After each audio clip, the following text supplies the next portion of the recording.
बाबा बैद्यनाथ धाम की यात्रा, जहां हर कदम पर गूंजता है हर हर महादेव।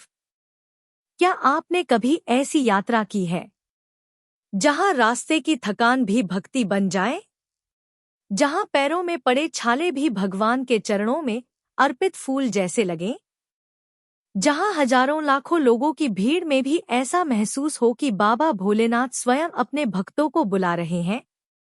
अगर नहीं, तो आइए आज आपको लेकर चलते हैं उस पवित्र धाम की ओर, जहां भगवान शिव बैद्यनाथ ज्योतिर्लिंग के रूप में विराजमान है। यह है झारखंड के देवघर की पावन धरती, बाबा बैद्यनाथ धाम। एक ऐसी भूमि जिसे भक्त प्रेम से कहते हैं बाबा धाम। और इस यात्रा की शुरुआत होती है एक संकल्प से, बोल बम। सुल्तानगंज से शुरू होती है यात्रा। सुबह का समय, गंगा किनारे हजारों श्रद्धालु, कोई अपने परिवार के लिए प्रार्थना कर रहा है, कोई अपने मन की इच्छा बाबा के सामने रख रहा है, और कोई बस यही कह रहा है, बाबा अब सब कुछ आपके भरोसे। सुल्तानगंज में गंगा का जल कांवड़ में भरा जाता है। फिर शुरू होती है बाबा धाम की कठिन यात्रा। कांवड़ कंधे पर होती है, पैरों में चप्पल हो या न हो, धूप हो या बारिश, लेकिन जुबान पर सिर्फ एक ही नाम, बोल बम। श्रावण के दौरान सुल्तानगंज से देवघर तक की यह कांवड़ यात्रा लगभग 109 किलोमीटर की बताई जाती है। श्रद्धालु गंगाजल लेकर पैदल बाबा बैद्यनाथ धाम पहुंचते हैं और उसे ज्योतिर्लिंग पर अर्पित करते हैं। लेकिन सवाल यह है, आखिर बाबा बैद्यनाथ धाम इतना विशेष क्यों है? इसके पीछे छिपी है एक अद्भुत धार्मिक कथा, रावण और भगवान शिव की कथा। कहा जाता है कि लंकापति रावण भगवान शिव का महान भक्त था। उसकी भक्ति इतनी प्रबल थी कि उसने भगवान शिव को प्रसन्न करने के लिए कठोर तपस्या की। लेकिन जब लंबे समय तक भगवान शिव ने दर्शन नहीं दिए, तो रावण ने अपनी भक्ति की परीक्षा और भी कठिन कर दी। वह एक एक करके अपने सिर भगवान शिव को अर्पित करने लगा। जब वह अपना अंतिम सिर भी अर्पित करने वाला था, तभी भगवान शिव उसके सामने प्रकट हुए। महादेव उसकी भक्ति से प्रसन्न हुए और उन्होंने रावण को वरदान मांगने के लिए कहा। रावण ने भगवान शिव से प्रार्थना की, हे महादेव, आप मेरे साथ लंका चलिए और वहीं विराजमान हो जाइए। भगवान शिव ने उसकी इच्छा स्वीकार की, लेकिन एक शर्त रखी। उन्होंने कहा, जिस स्थान पर मेरा शिवलिंग धरती पर रख दिया जाएगा, मैं वहीं स्थापित हो जाऊंगा। रावण शिवलिंग लेकर लंका की ओर चल पड़ा। लेकिन देवताओं को भय हुआ कि यदि भगवान शिव लंका पहुंच गए, तो रावण की शक्ति और भी बढ़ जाएगी। तब एक ऐसी लीला हुई जिसने इस पवित्र स्थान को हमेशा के लिए शिवमय बना दिया। रास्ते में रावण को शिवलिंग कुछ समय के लिए एक व्यक्ति को सौंपना पड़ा, लेकिन शिवलिंग धरती पर रख दिया गया और फिर वह वहीं स्थापित हो गया। रावण ने बहुत प्रयास किया, लेकिन शिवलिंग को वहां से हिला नहीं सका और यही स्थान आगे चलकर प्रसिद्ध हुआ बैद्यनाथ धाम के रूप में। यह कथा धार्मिक परंपराओं में अलग अलग रूपों में सुनाई जाती है, लेकिन भक्तों के लिए इसका संदेश एक ही है, जहां भक्ति सच्ची होती है, वहां स्वयं महादेव का वास हो जाता है। बैद्यनाथ नाम क्यों पड़ा? अब एक और प्रश्न, भगवान शिव को यहाँ बैद्यनाथ क्यों कहा जाता है? धार्मिक मान्यता में भगवान शिव को यहाँ ऐसे देव के रूप में स्मरण किया जाता है जो अपने भक्तों के दुख और पीड़ा का उपचार करते हैं। वैद्य अर्थात चिकित्सक और नाथ अर्थात स्वामी अर्थात भक्तों के दुखों के वैद्य बाबा बैद्यनाथ।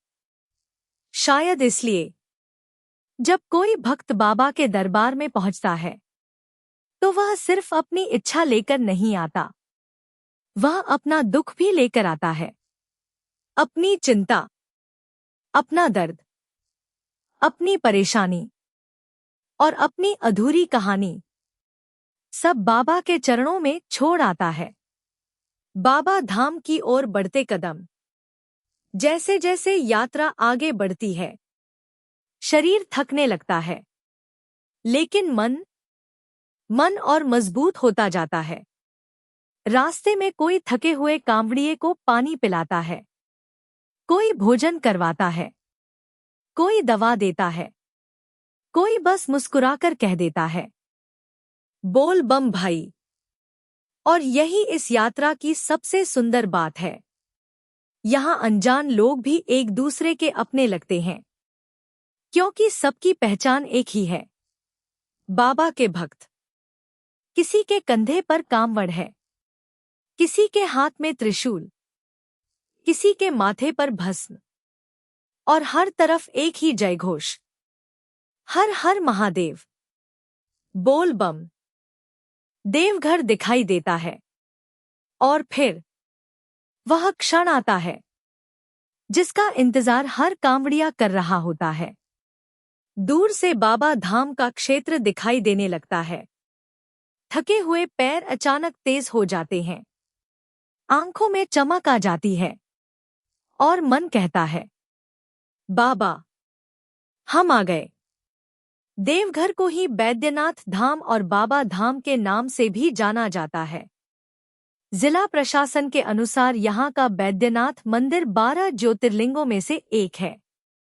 मंदिर परिसर में पहुंचते ही घंटियों की आवाज, धूप और फूलों की सुगंध, भक्तों की भीड़ और हर तरफ हर हर महादेव का स्वर।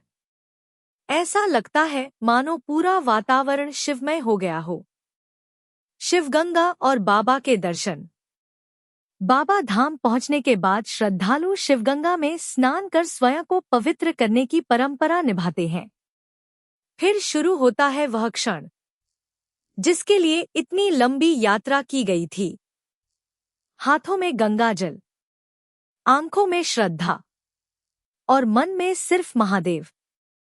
धीरे धीरे भक्त मंदिर की ओर बढ़ता है और जब सामने बाबा बैद्यनाथ का पावन ज्योतिर्लिंग आता है तो कुछ पल के लिए जैसे सब कुछ रुक जाता है। न कोई शिकायत, न कोई मांग, न कोई डर, बस एक भावना, बाबा जो दिया है उसके लिए धन्यवाद। सच्ची तीर्थ यात्रा क्या है?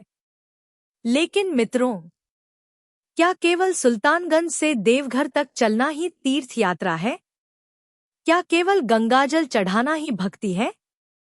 शायद नहीं। तीर्थ यात्रा हमें अपने भीतर की यात्रा भी सिखाती है।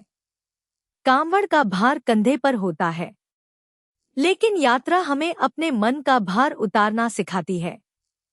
हम रास्ते में दूसरों की मदद करना सीखते हैं, अपना अहंकार छोड़ना सीखते हैं, धैर्य रखना सीखते हैं और सबसे बड़ी बात, समर्पण करना सीखते हैं।